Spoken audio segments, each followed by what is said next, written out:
State health officials are telling us more about how Texas is trying to quell the New World screwworm problem before it devastates the state's livestock industry.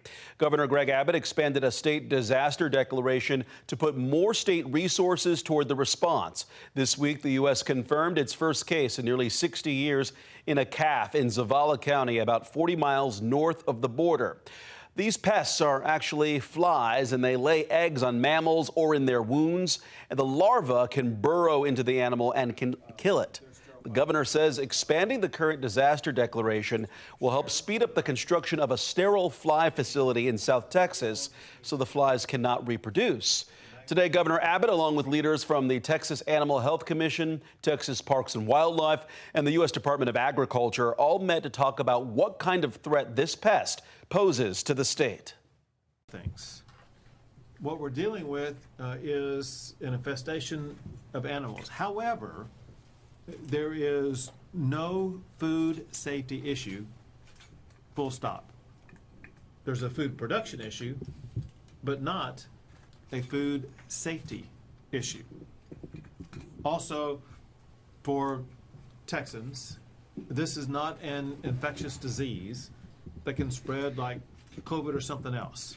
So no worries about anything like that. Here on KVUE News at 4 Thursday, we spoke with Texas Agriculture Commissioner Sid Miller. He's been critical of the federal response to New World screwworm inching closer to Texas, saying the response has been slow before now. Today, Rear Admiral Michael Schmoyer with the USDA was asked about that criticism and what the U.S. has helped Mexico do to stop the pest before it got here. And so that is $20 million that we were able to provide to Mexico as far as an action plan to be able to address, hey, if you're looking at wildlife surveillance, if you're looking at putting traps out there, how can we do that better?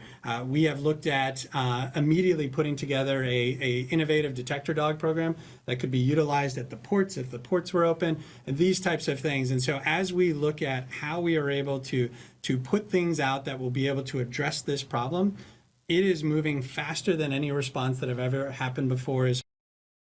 Officials also stressed today that that one calf in Zavala County, that is the only screwworm case that's been confirmed in the U.S. so far.